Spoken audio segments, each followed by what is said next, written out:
Operation థియేటర్‌లోకి వచ్చాము. Actually operation అని అనకూడదు. జస్ట్ ఒక నీడిల్‌తో చేసే ట్రీట్మెంట్ కాబట్టి వచ్చేసాము. ఒక 2 మినిట్స్‌లో డాక్టర్ వచ్చి యాక్చువల్ పీఆర్‌పీ సెషన్ అనేది స్టార్ట్ చేస్తారు. ఇన్ బ్రీఫ్ ఎక్స్‌ప్లెయిన్ చేసుకుంటూ చేస్తారనమాట. అసలు ఎందుకు ఇస్తున్నాం, ఆపరేషన్ ఎందుకు అవాయిడ్ చేయాలనేది. సో, డాక్టర్‌కి వచ్చేసరికి రెడీ చేసి పెట్టారనమాట. ఎవరైతే అండర్‌గో అవుతున్నారో పీఆర్‌పీ సెషన్‌ని. సో, ఇది సెటప్ ఇలా ఉంటదనమాట. సో, ఇప్పుడు మనం డాక్టర్‌ని వెల్కమ్ చెప్దాము. వచ్చిన తర్వాత ఆయన పీఆర్‌పీ సెషన్ స్టార్ట్ చేస్తారు. ఇది ఎంత ఇవి బంగారమేనా? ఎప్పుడు హాస్పిటల్కి వచ్చినప్పుడు తీసేసి రావాలా? పోయాయి అనుకో మళ్ళీ ఇబ్బంది. మీరు ఇక్కడ పడుకుంటారు, మిమ్మల్ని షిఫ్ట్ చేస్తూ ఉంటారు కదా. నమ్మకం ఉండాలనే. అవునా? ఎంత ఉంది బంగారం మీ దగ్గర? బానే ఉందా? చెప్పలేనంత ఉందా? గుడ్. మీరు చక్కగా ఎక్సర్సైజ్ చేసుకోండి, ఎక్కువ పని చెయ్యొద్దు. ఇప్పుడు వంట మనిషి కూడా ఉంది కదా, పై పని ఉంది కదా, ఇంకేం వాళ్ళకి కూర్చొని అంతే చెప్తా ఉండండి అంతే. ఎందుకంటే మీ వయసు దృష్ట్యా మీరు ఎంత నిలబడి తక్కువ పని చేసుకుంటే ఈ ట్రీట్మెంట్ అన్ని సంవత్సరాలు ఉంటుంది. 10 years ఎందుకు, 25 సంవత్సరాలు ఉంటుంది అనుకొని దిగుదాం. మంచిగా అనుకొని దిగాలి కదా. కాకపోతే ఆ 25 సంవత్సరాలు ఉండాలి అంటే మీరు నా మాట వినాలి. నా మాట వినడం కాదు, నా మాట అర్థం చేసుకోవాలి. సో డాక్టర్ గారు ఏం చెప్తున్నారు, ఈ ట్రీట్మెంట్లో నాకు ఏం జరుగుతుంది, ఈ ట్రీట్మెంట్ వల్ల నాకు ఏం ఉపయోగం కలుగుతుంది, ఆ జరిగిన ఉపయోగాన్ని మనము ఎట్లాగా కాపాడుకోవాలి, అంతే సింపుల్. అది చేస్తే ఏ డాక్టర్ దగ్గరికి వెళ్ళాల్సిన అవసరం లే, ఎటువంటి ఇంజెక్షన్ అవసరం లే, ఎటువంటి ఆపరేషన్ అవసరం లేదు. ఎందుకంటే ఇది న్యాచురల్గా మన బాడీలో మనం చేస్తున్న పనుల వల్ల వచ్చిన ఒక అరుగుదల అంతే. ఇది జబ్బు కాదు, ఏం కాదు.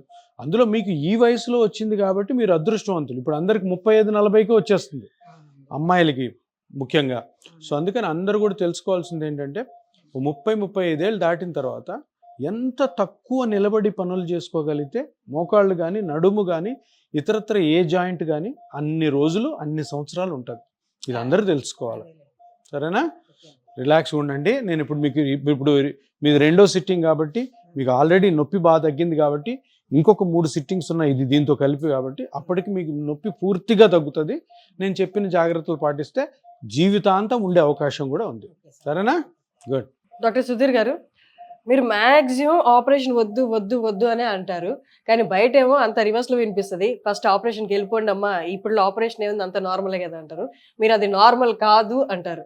ఎందుకు అంటారు? ఏ బేసిస్ మీద ఆపరేషన్ వద్దంటారు మీరు? నేను ఎప్పుడు కూడాను గత 8 సంవత్సరాలుగా ఏ పేషెంట్కి కూడాను మోకాళ్ళు అరిగిపోయింది, మోకాలు నొప్పి వస్తుందంటే ఎట్టి పరిస్థితుల్లో మీరు ఆపరేషన్కి వెళ్ళొద్దు, ఇంకొక మంచి మార్గం ఉంది, ఆ మార్గమే ఈ ప్లాస్మా థెరపీ, పిఆర్పి థెరపీ, లేదంటే గ్రోత్ ఫ్యాక్టర్ థెరపీ అంటుంటాను కదా. ఈరోజు మనం ఆపరేషన్ థియేటర్లో ఒక ఇంజెక్షన్ చేయబోతున్నాం మోకాలుకి. ఈ మోకాలులో మనం ఏ మిషన్లతో అయితే మోకాలు అరిగింది ఆ మిషన్లతోనే మనము చూసి దీనికి ఆపరేషన్ అవసరం లేదు, ఈ చిన్న ఇంజెక్షన్తోనే మనము బయట పడవచ్చు అని మీకు లైవ్గా ఇప్పుడు చూపిస్తాను. మీరు ఇప్పుడు అక్కడ ఆ మిషన్లో ఈ పేషెంట్ యొక్క ఎక్స్రే చూడండి ఎలా ఉందో, నేను అక్కడ చెప్తాను రండి. ఇప్పుడు చూడండి ఈ మిషన్లో, దీన్ని ఫ్లోరోస్కోపీ మిషన్ అంటాం. ఈ ఫ్లోరోస్కోపీ మిషన్లో ఏం కనపడుతుంది, ఇది మోకాలు జాయింట్. ఇది అర్థమైందా? ఈ మోకాలు జాయింట్లో మామూలుగా ఆపరేషన్లు ఏం చేస్తారు, ఇక్కడ నుంచి ఇదంతా కూడా తీసేస్తారు. ఇది చూడండి ఎంత భాగం తీసేస్తున్నారు. ఇది మొత్తం తీసేసి ఈ పైన మెటల్ పెడతారు, కింద మెటల్ పెట్టి ఈ బోన్కి ఈ మెటల్కి మధ్యలో సిమెంట్ వేసి అతికిస్తారు. అర్థమైందా? ఈ మెటల్కి ఈ బోన్కి మధ్యలో సిమెంట్ వేసి అతికిస్తారు. కానీ ఇప్పుడు మీరు చూడండి, ఈ బోన్ తీసేయాల్సిన అవసరం ఉందా? నీట్గా ఉంది, చూసారా? ఏమీ లేదు, నీట్గా ఉంది, ఏ విధమైనటువంటి డిస్టర్బెన్స్ లేదు. ఈ బోన్ చూడండి, ఈ బోన్ కూడా ఏ విధమైన డిస్టర్బెన్స్ లేదు. డిస్టర్బెన్స్ ఎక్కడ కనపడుతుంది? మీరే చెప్తున్నారు, ఈ ఏరియాలో కనపడుతుంది. ఏం డిస్టర్బెన్స్ కనపడుతుంది? ఈ 2 ఎముకల మధ్యలో ఇక్కడ స్పేస్ తక్కువ ఉంది. ఈ పక్క చూడండి స్పేస్ ఎక్కువ ఉంది, ఈ పక్క చూసారా తక్కువ ఉంది. అంటే ఇక్కడ ఉండాల్సిన స్థలము కంటే ఆ స్పేస్ తగ్గడం వల్ల ఈ 2 ఎముకలు ఈ పార్ట్లోనే రబ్ అవుతున్నాయి. ఇప్పుడు ఇట్లా ఉంటుంది బోను, ఓకే, 2 ఎముకల మధ్యలో గ్యాప్ ఉంది అనుకోండి, ఫ్రీ మూమెంట్ ఉంటుంది. ఇక్కడ ఏమవుతుంది, మొత్తం అతుక్కోలేదు, ఒక్క దగ్గరే అతుక్కుంది, ఒకే దగ్గర, ఇంకా అతుక్కొని కూడా అతుక్కోలేదు, దగ్గరకు వచ్చి రాసుకోవడానికి ప్రయత్నం చేస్తుంది, అది ఇక్కడ మట్టుకే ఉంది. అంటే దీని అర్థం ఏంటంటే మొత్తం మోకాలులో ఇంత చిన్న పార్ట్లో ప్రాబ్లం ఉంటే ఇదంతా ఎందుకు తీయాలి? పర్ఫెక్ట్. ఎందుకు తీయాలి? Simple logic. అంటే ఇంతకు ముందు ఒక 5-6 సంవత్సరాల క్రితం వరకు ఈ ప్రాబ్లం ఈ ఈ ఈ ఈ సర్జరీ ఉంది. కానీ ఇప్పుడు అంటే ట్రీట్మెంట్స్ మారుతూ ఉంటాయి కదా. మారుతూ ఉన్నప్పుడు వచ్చిన ట్రీట్మెంటే ఈ ప్లాస్మా థెరపీ. ఈ ప్లాస్మా థెరపీ ఏం చెప్తుంది? ఇది బాగుంది, ఇది బాగుంది, ఇది బాగుంది, ఇక్కడ బాగుంది, ఇక్కడ బాగుంది, ఇక్కడ బాగుంది, ఇక్కడ బాగుంది. దీని మీద మజిల్స్ ఉంటాయి, అవి బాగున్నాయి. ఈ సైడ్లో లిగమెంట్స్ ఉన్నాయి, అవి బాగున్నాయి. ఇంకొకటి మెనిస్కస్ అని ఉంటుంది మధ్యలో, అది బాగుంది. ఇవన్నీ బాగున్నప్పుడు ఇది ఎందుకు తీయాలి? సరే, స్కానింగ్ చేసి కనుక్కొని ఈ రెండు ఎముకలు దగ్గర రావడానికి గల కారణాన్ని కనుక్కొని ఆ కారణాన్ని కరెక్ట్ చేసుకుంటే సరిపోద్ది కదా. ఏది ముట్టుకోవాల్సిన అవసరం లే. ఇప్పుడు పొలంలో కలుపు ఉంటుంది, కలుపు ఉన్నప్పుడు కలుపు బీక్తామా, మొత్తం పొలం అంతా బీకేస్తామా? ఇది కూడా అంతే. ఈ రెండు ఎముకలు దగ్గరికి రావడానికి గల కారణము ఈ రెండు ఎముకల మధ్యలో గుజ్జు అరగడము. ఇది అందరికీ తెలుసు. గుజ్జు అరిగిందని ఇదంతా తీయడం అనవసరము అని ఎప్పుడో 34 సంవత్సరాల క్రితమే సైంటిస్టులు చెప్పారు. గవర్నమెంట్ కూడా ఈ ప్లాస్మా థెరపీ చేసుకోండి అని ఒప్పుకుంది. దాన్ని ఎవరు బయటికి తీసుకురాలే. 6-7 సంవత్సరాల నుంచి నేను దాన్ని బయటికి తీసుకొచ్చిన తర్వాత ఈ మోకాలు మొత్తం తీసుకునే అవసరము మనకి లేదు. సో ఇక్కడ మీ రక్తంలో తీసిన కణాలని కానీ ఇక్కడ కరెక్ట్గా వేసామనుకో, ఇప్పుడు ఇక్కడ వేసామనుకో వేస్ట్. కొంతమంది పిఆర్పి చేస్తుంటే నాకు తగ్గలేదు, ఫెయిల్ అయింది అంటుంటారు. ఎందుకు తెలుసా? దాన్ని తీసుకొచ్చి ఇక్కడ వేస్తారు. ఇక్కడ ఆల్రెడీ ఉంది గుజ్జు ప్రాబ్లమే లేదు, ఇక్కడ తీసుకొచ్చేస్తే వేస్ట్. సో అది ఏమొద్ది, పేషెంట్కి నమ్మకం ఉండదు, చేసిన డాక్టర్ కూడా పిఆర్పి పనిచేయదురు అంటారు. అందుకని ఇక్కడ కరెక్ట్గా వేయడం వల్ల, ఎక్కడైతే గుజ్జు ఎంతైతే అరిగిందో కనుక్కొని అక్కడ వేయడం వల్ల ఇక్కడ గుజ్జు పెరిగి కంప్లీట్గా పేషెంట్ రికవర్ అవుతారు. సో ఇది అందుకనే నేను గత 8 సంవత్సరాలుగా చెప్పేది ఒకటే మాట, మీకు ఆపరేషన్ లేకుండా బయటపడే చిన్న ఇంజెక్షన్ మార్గం ఒకటి వచ్చింది. అందరు దాన్ని నమ్మండి, కానీ కరెక్ట్ అయిన డాక్టర్ దగ్గర చేసుకోండి, కరెక్ట్ అయిన ఇన్స్టిట్యూట్లోనే. ఎక్కడైతే ఆపరేషన్స్ జరగవో, ఏ హాస్పిటల్లో అయితే ఆపరేషన్స్ జరగకుండా ఈ పిఆర్పి పద్ధతి ద్వారా నిష్ణాతులైన, అంటే బాగా ఎక్స్పీరియన్స్ ఉన్న డాక్టర్స్ దగ్గర చేసుకోవడం ద్వారా పిఆర్పితో మీరు 100% నొప్పి లేకుండా బయటపడతారు. సూపర్. చిన్న ఇంజెక్షను లేదు, నేను వచ్చానంటే నొప్పి ఉండదు అంతే. ఇంకా చూడండి, ఇప్పుడు చిన్న లోకల్ అనస్థిషియా ఇస్తున్నాను. అంటే ఈవిడికి నేను ఇంజెక్షన్ చేస్తున్నప్పుడు పిఆర్పి నొప్పి లేకుండా ఉండేదానికి ఇది చిన్న మొద్దుబార్చే ఇంజెక్షను. లేదమ్మా స్వరాజ్యమ్మ, ఇది చిన్న ఇంజెక్షను, దీని తర్వాత మీకు నొప్పే ఉండదు. అంతే అంతే, కొద్దిగా చీమ కుట్టినట్టు ఉంటుంది అంతే అంతే. ఎంత మీ వయసు ఇప్పుడు? మీ వయసు ఎంతమ్మా? 75. సూపర్. 100 కొడతారు మీరు, 100 కొట్టాలి అంతే. లేదు, మీరు 100 కొట్టాల్సిందే, 100 కొడతారు మీరు అంతే. షూట్. ఇప్పుడు ఎడమ కాలు అయిపోయింది, కుడి కాలుకి కూడా నొప్పి లేకుండా ఉండేదానికి ఒక ఇంజెక్షన్ చేస్తున్నాను. Shoot shoot shoot. చూడండి, చిన్న సూదమ్మా, కొద్దిగా బాగా సెన్సిటివ్ ఉన్నారు మీరు. ఏం కాదు. Very good. ఇది లోకల్ అనస్థీషియా, మొద్దుబార్చే ఇంజెక్షను. దీని తర్వాత వేసే చిన్న ఇంజెక్షన్ కూడా నొప్పి లేకుండా ఉండాలన్నదే నా ఉద్దేశం. ఎందుకంటే మీరు ఆల్రెడీ ఒక 10 సంవత్సరాల నుంచి నొప్పితో బాధపడుతున్నారు కాబట్టి నేను చేసే ప్రొసీజర్లో కూడా మీకు ఏమాత్రం నొప్పి లేకుండా చేయడం అన్నదే నా ఉద్దేశం. అందుకనే మీకు ఫస్ట్ మత్తిచ్చి ఎటువంటి ఇంజెక్షన్ పెయిన్ లేకుండా, ఎటువంటి ఈ ఇంజెక్షన్ చేసుకోవడంలో మీకు భయం లేకుండా ఉండేదానికి ఈ ప్రయత్నం. ఏమా? Very good. ఇప్పుడు ఏం నొప్పి ఉండదు మీకు. సో ఇప్పుడు ఇది ఈ నీడిల్ని మనము గుజ్జు ఎక్కడైతే అరిగిందో అక్కడికి తీసుకెళ్ళి దాని తర్వాత ఆ ఏరియాని ఈ మిషన్లో కనుక్కొని అక్కడ మనము plasma therapy or PRP or growth factor థెరపీని ఆవిడ బ్లడ్లోంచి తీసిన కణాలని వదులుతాం అనమాట. ఇప్పుడు ఈ నీడిల్ ఇక్కడ పెడుతున్నాను. ఆల్రెడీ మత్తి ఇచ్చాము చూడండి, అందుకు ఏముండదు, మొద్దుబారి ఉంటుంది. లేదు, ఇప్పుడుందా? లేదు కదా, లేదు కదా. చూడండి, ఏం లేదు, ఏముండదు, అయిపోయా.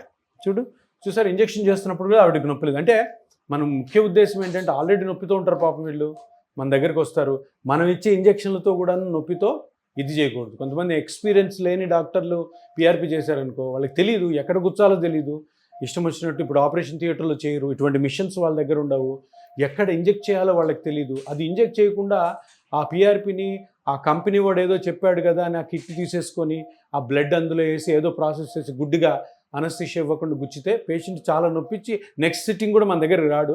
దాంతో ఆ పిఆర్పి కూడా ఎక్కడంటే అక్కడ వేయడం వల్ల ఏమాత్రం ఉపయోగం ఉండదు. కొంతమంది స్టెరైల్ కండిషన్స్లో ఆపరేషన్ థియేటర్లో చేయకుండా చేయడం వల్ల కొంతమందిలో అసలు ఇన్ఫెక్షన్ రాని ఈ ప్రొసీజర్లో కూడా ఇన్ఫెక్షన్లు వచ్చే అవకాశం ఉంటుంది.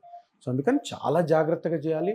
దీని మీద ఫుల్ అవగాహన ఉన్న డాక్టర్ల దగ్గరే మీరు పిఆర్పి చేయించుకోమన్నది నా మనవి. తప్పకుండా ఇది మీరు ఫాలో అవ్వండి. ఇప్పుడు చూడండి, ఇంజెక్షన్ మనం నీడిల్ చేసేది కూడా జాయింట్లోకి ఆ గుజ్జు అరిగిపోయిన దగ్గరికి వెళ్ళడం కోసము చూస్తూ ఆ మిషన్ చెప్పిన మాట వింటూ మనం చేయాల్సి వస్తుంది. షుట్ షుట్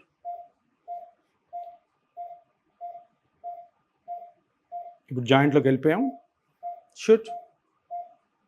సో జాయింట్లోకి వెళ్ళాము, అక్కడే గుజ్జు ఉంటుంది, అక్కడే గుజ్జు అరిగింది కదా చూడండి. ఇప్పుడు గుజ్జు ఎలాగ అరిగింది అన్నది మనము ఇది ఇది ఇది ఒక కాంట్రాస్ట్ అంటాం, అంటే దీన్ని డై అంటాం. అంటే దీన్ని ఇంజెక్ట్ చేసిన తర్వాత అసలు గుజ్జు ఎక్కడ అరిగింది, ఆ అరిగిన దగ్గరే మనము మన ప్లాస్మా థెరపీని రిలీజ్ చేస్తున్నాం లేదో దీని ద్వారా మనకు తెలుసు. ఇది ఇంజెక్ట్ చేస్తున్నాను, ఒక నల్లగా ఒక స్ప్రెడ్ వస్తుంది చూడండి, చూసారా? అది అంటే ఆ నల్లగా వచ్చే స్ప్రెడ్డే మనం కరెక్ట్గా ఈ ప్లాస్మా థెరపీని ఇంజెక్ట్ చేయాలన్న ప్లేస్ అన్నమాట. ఇప్పుడు మన ఈ పేషెంట్ దగ్గర తీసుకున్న బ్లడ్లో మనం అంతా ప్రాసెస్ చేసిన తర్వాత నల్లగున్నదంతా ఆర్బీసీ అంటారు కదా, పైన ఉన్నది ప్లాస్మా, ఈ మధ్యలో ఉన్నది మన పిఆర్పి అన్నమాట, platelet rich plasma are growth factor are plasma therapy. So ఇక్కడ నుంచి మనము కరెక్ట్గా ఆ కణాలని తీసుకోవాలన్నమాట. సో ఫస్ట్ ఈ క్యాప్ లిడ్ తీసేస్తున్నాను, టచ్ చేయొద్దు. మనకి అనవసరమైనటువంటి పైన ఉన్న ప్లాస్మాని ఇప్పుడు ఇంజెక్షన్ ద్వారా తీసేస్తున్నాను. చూడు, ఈ పైన ఉన్నదంతా కూడా మనకి అవసరం లేదు, అది నేను తీసేస్తున్నాను.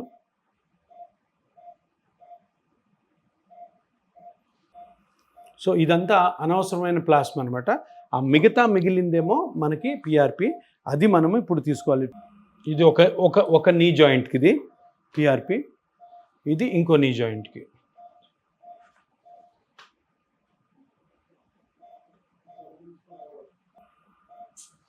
ఇది ఇంకొక నీలోకి పిఆర్పి, అంటే రెండు తీసుకున్నాం మనము.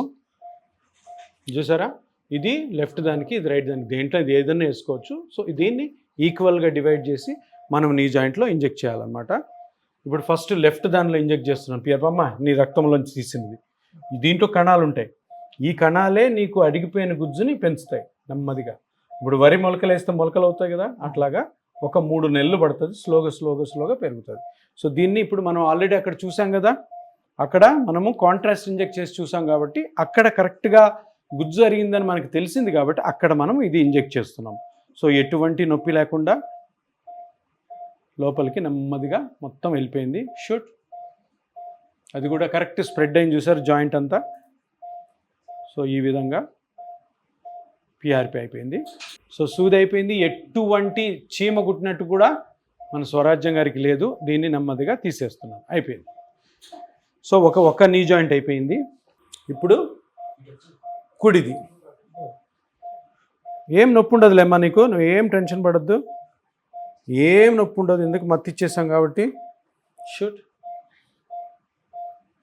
సో ఇప్పుడు కూడా ఈ మిషన్లో చూస్తూ మనం జాయింట్లోకి వెళ్ళాము. జాయింట్లోకి వెళ్ళిన తర్వాత మళ్ళీ ఇది కరెక్ట్ ప్లేస్లో ఉన్నామా లేదా అని తెలుసుకోవడం కోసము కాంట్రాస్ట్ ఇంజెక్ట్ చేస్తున్నాము. కాంట్రాస్ట్ అంటే డై, అక్కడ తెలుస్తుంది చూసారా, ఎక్కడైతే మనకు గుజ్జు అరిగిందో ఆ ప్లేస్ని మనకు చూపిస్తుంది. అది చూపిస్తుంది కాబట్టి మనకు కరెక్ట్ ప్లేస్ అని అర్థమైంది. ఇప్పుడు మిగిలిన ఈ పిఆర్పిని ఈ కుడి జాయింట్లోకి వదులుతున్నాను. ఈ రోజు నుంచి కూడా సామ్రాజ్యం గారికి గుజ్జు పెరగడం మొదలవుతుంది. దీని తర్వాత ఇంకొక 2 సిట్టింగ్స్ ఉంటాయి ఈవిడికి. ఈవిడ అరిగిన గుజ్జు ప్రకారము ఇంకొక 2 సిట్టింగ్స్ ఉంటాయి. ఆ 2 సిట్టింగ్స్ వరకు మేము చెప్పిన ఎక్సర్సైజ్లే ఈవిడ చేయాలి. చేస్తూ మేము చెప్పిన యాక్టివిటీస్ ఏవైతే వద్దంటామో ఆ యాక్టివిటీస్ని ఆపాలి, ఏవైతే ఎక్కువ చేయమంటామో అవి చేయాలా, కరెక్ట్గా ఉండాలి. మళ్ళీ 15 రోజుల నుంచి 20 రోజుల మధ్యలో మీరు ఎప్పుడైనా వచ్చి 3వ ఇంజెక్షన్ తీసుకోవాలి. ఇది 2వది కదా, దాని తర్వాత ఇంకోటి ఉంటుంది. కానీ నేను చెప్పినవన్నీ కరెక్ట్గా పాటించారంటే మనం ఇద్దరం అనుకున్నామా ఒక 20-25 సంవత్సరాలు ఉండాలి అనుకొని దిగాలి. అర్థమైందమ్మా? అదే ఇట్లే ఉండు, హ్యాపీగా ఉండు. ఓకే, ఇప్పుడు 75, ఇంకొక 25 సంవత్సరాలు మీరు నొప్పి లేకుండా ఉండాలి. ఇదే నా బాధ్యత, మీ బాధ్యత కూడా. సరేనా? రైట్, అంతే కదా హర్ష్? చూసారు కదా, ఇది జస్ట్ స్మాల్ సెషన్, 15 నిమిషాల సెషన్ అంతే, ఒక ఇంజెక్షన్ అంతే. ఆవిడ ఇంకా లేచి నార్మల్గా వెళ్ళిపోవచ్చు అనమాట. అంటే నార్మల్గా ఈ ఆపరేషన్స్ అవన్నీ ఆఫ్ చేసుకునే వాళ్ళకి దీనికి తేడా ఏంటి అంటే 15 నిమిషాల ప్రాసెస్, నొప్పి లేని ప్రాసెస్. అందులో ఇంజెక్ట్ చేసేది కూడా మన బ్లడ్లో నుంచి తీసి సపరేట్ చేసిన ప్లాస్మా నుండి తీసేవే. సో ఎలాంటి రిస్క్ అనేది ఉండదు. గ్రాడ్యువల్లీ గ్రోత్ అనేది పెరుగుతూ ఉంటుంది ఎక్కడైతే అరుగుదల అయిపోయిందో. సో 3 సెషన్స్ వైజ్ మనకి మార్పు అనేది కనిపిస్తూ ఉంటుంది. ఎంత గుజ్జు పెరిగింది, ఎంత కంఫర్టబుల్గా ఉన్నారు వాళ్ళు పెయిన్ లేకుండా అనేది. సో ఇది PRP సెషన్.